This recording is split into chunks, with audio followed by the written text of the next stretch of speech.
Ang pananakit ng binti habang nagbibisikleta ay maaaring mangyari dahil sa iba't ibang dahilan, kabilang dito. Pagkapagod ng kalamnan, ang pagbibisikleta ay maaaring magbigay ng tensyon sa mga kalamnan sa iyong mga binti, lalo na kapag mahaba o matindi ang biyahe. Kapag ang mga kalamnan ay napapagod, mas madaling magkaroon ng pananakit. Pagka-dehydrated at imbalancing elektrolito, ang hindi pag-inom ng sapat na tubig o ang pagkawala ng maraming elektrolito, tulad ng sodium, potassium, calcium, at magnesium, sa pamamagitan ng pawis, ay maaaring magdulot ng pananakit sa kalamnan. Maling posisyon ng bisikleta.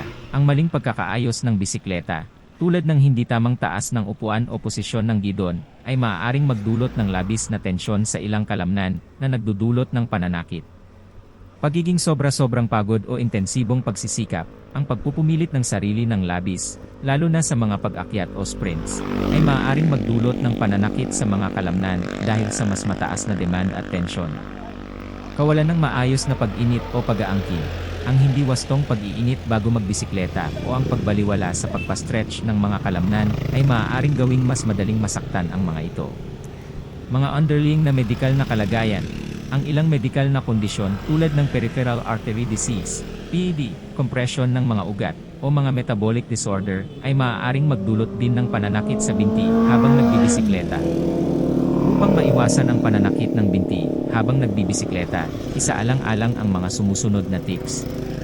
Panatilihin ang pagiging hydrated sa pamamagitan ng pag-inom ng tubig at mga inumin na mayaman sa elektrolito bago, habang, at matapos ang iyong biyahe.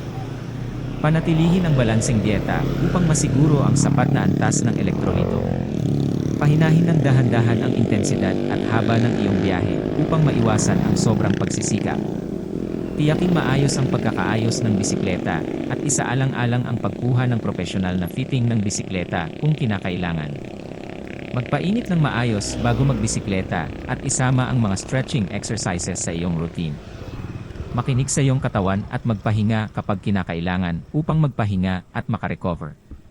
Kung patuloy na nagkakaroon ng pananakit ng binti kahit na gumanap ng mga hakbang na ito o may kasamang iba pang nakababahalang mga sintomas, mahalaga na kumonsulta sa isang profesional na manggagamot para sa karagdagang pagsusuri at payo. Ayan.